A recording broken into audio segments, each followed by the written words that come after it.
El siguiente tema que vamos a ver dentro de la materia de la dermatología son las dermatitis de contacto. Bien, vamos a definir como las dermatitis por contacto a una respuesta de tipo inflamatorio, ¿sí? Y que es debido al contacto de la piel con alguna sustancia. Esta reacción produce una serie de lesiones que son características de este tipo de dermatitis. Como puedes ver aquí en la imagen, ¿no?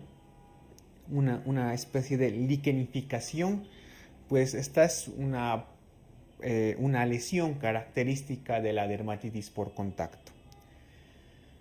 Bien, dentro de la histología de la dermatitis por contacto encontramos lo siguiente, ¿no? Se puede producir una espongiosis, como aquí ves en las placas histológicas, acantosis, y también hay un infiltrado de tipo inflamatorio. Entonces, dentro de la histología de la dermatitis por contacto, espongiosis, acantólisis y infiltrado inflamatorio. Bien, la epidemiología de la dermatitis nos dice que la dermatitis por contacto es la dermatosis más frecuente, sobre todo en el ámbito laboral, ¿no? La afectación representa alrededor facial, la afectación facial, o sea, de la cara, representa alrededor del 10%, mientras que la afectación de las manos es del 80%. ¿Sí? Este tipo de dermatitis, por lo general, afecta con mayor frecuencia las manos y los pies. ¿Sí? Bien, ¿cuáles son los factores que pueden desencadenar este tipo de dermatitis? Pues por lo general son sustancias, ¿no? Sustancias químicas o incluso fenómenos como el calor o el frío. Dentro de las principales y más frecuentes, por ejemplo, está el cromo, ¿no? Que se usa en el cemento, ¿no? Con el que trabajan, por ejemplo, muchos albañiles. El níquel, que es parte principal de muchas joyas que utilizan las personas. Y también están los jabones, detergentes, etc. Entonces, por este motivo se dice de que es la dermatosis más frecuente en el ámbito laboral. ¿Cómo vamos a clasificar a la dermatitis por contacto? La vamos a clasificar en dos tipos, de acuerdo a sus fenómenos inmunológicos. Tenemos la dermatitis de contacto irritativo y la dermatitis de contacto alérgico. La más frecuente es la de tipo contacto irritativo, ¿sí? No es más que una reacción inflamatoria, pero que no es de carácter inmunológico. Y es debido al contacto por la piel con agentes externos, como por ejemplo detergentes, jabones, ¿no? O también a la exposición violenta al calor, al frío, ¿no? Se produce una reacción inmediata, ¿no? Y el ejemplo más frecuente es la dermatitis por contacto de las amas de casa que tienen por el contacto con jabones y detergentes. Por el contrario, la dermatitis por contacto alérgico se caracteriza por estar mediada por un fenómeno inmunológico. Se produce un mecanismo de hipersensibilidad de tipo 4 y generalmente la reacción no es inmediata, ¿no? Requieren un proceso de sensibilización.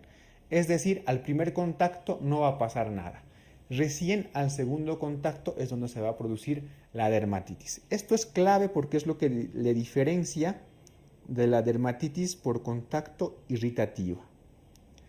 Las sustancias que más frecuente sensibilizan o producen una dermatitis por contacto alérgico son el níquel, como te he indicado está presente en la billutería o las joyas, el mercurio, el cromo que está presente en los cementos, por ejemplo, y los antisépticos locales.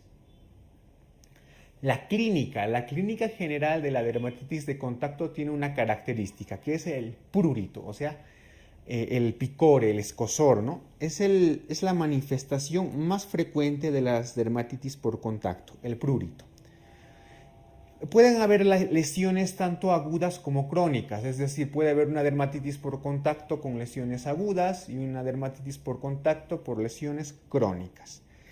Dentro de las lesiones agudas encontramos eritema, edema y hasta formación de vesículas. Y dentro de las lesiones crónicas, la liquenificación, es decir, el engrosamiento de la piel, excoriaciones, que como te mencionas, la pérdida del epidermis por el rascado, e incluso fisuras.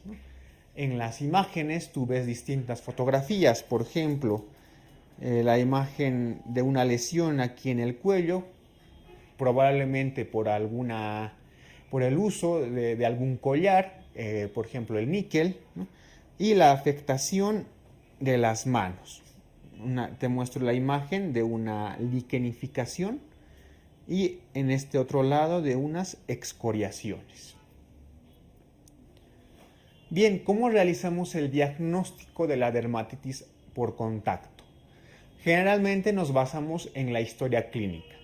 Si es de tipo irritativo, el paciente te contará que generalmente por el contacto de alguna sustancia o por exposición al frío o al calor se producen las lesiones tanto agudas o crónicas, ¿no? Con el respectivo prurito.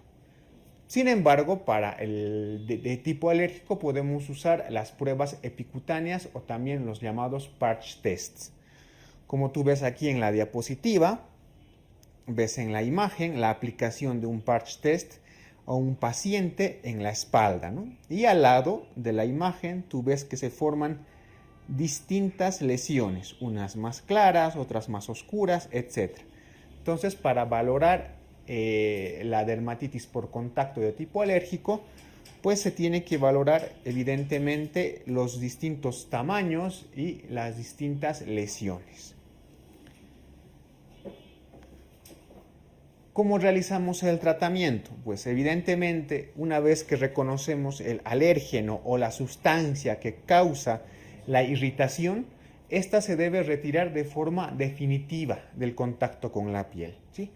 El tratamiento sintomático lo vamos a realizar con corticoides tópicos o con antihistamínicos orales.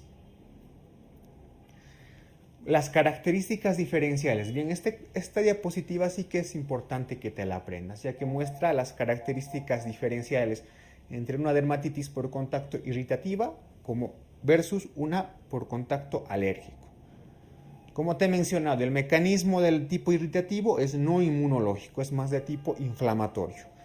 En la dermatitis por contacto alérgica se producen fenómenos alérgicos, hipersensibilidad de tipo 4. La más frecuente es la DC irritativa. En la DC alérgica necesitamos una sensibilización, o sea, en el primer contacto con la sustancia no pasa nada, recién en el segundo contacto. A diferencia de la DC por irritativa, que aparece en las lesiones al primer contacto con las sustancias. En la DC alérgica puede haber una afectación a distancia. En contraparte, la DC irritativa, la lesión únicamente se produce en el lugar de contacto con la piel, con la sustancia, ¿no?